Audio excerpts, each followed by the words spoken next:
Hi guys, this is Daniela and today I'm going to explain the dispute.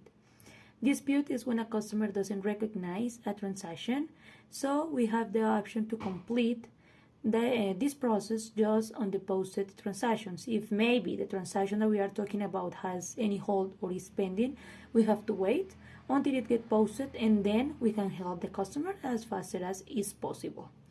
We have to complete this process on Spirit. So we have to select the transaction that we are going to dispute.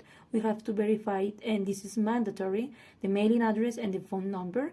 And then there are some questions that the system is going to ask just to make sure, like if maybe how the transaction was made, where was the cell phone number when this transaction occurred, and something like that.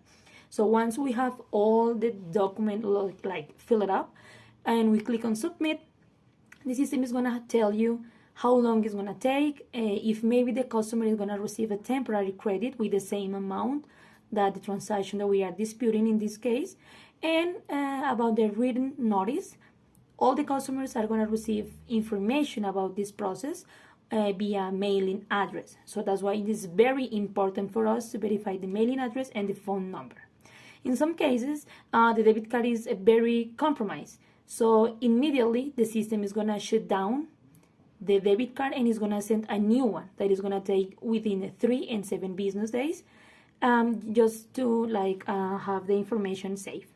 And in this case, we have the option to explain to the customers how they can complete this process online.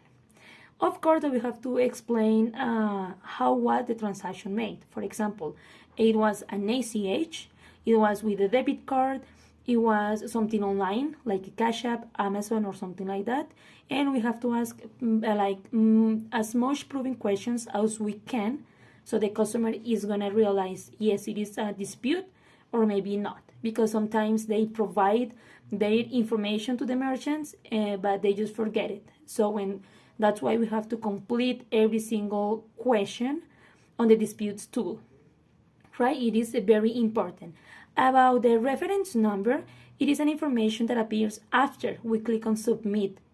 So the reference number is going to work when something happened with the case. The customer is going to call us back and we can just make a follow-up over the case that we are talking about.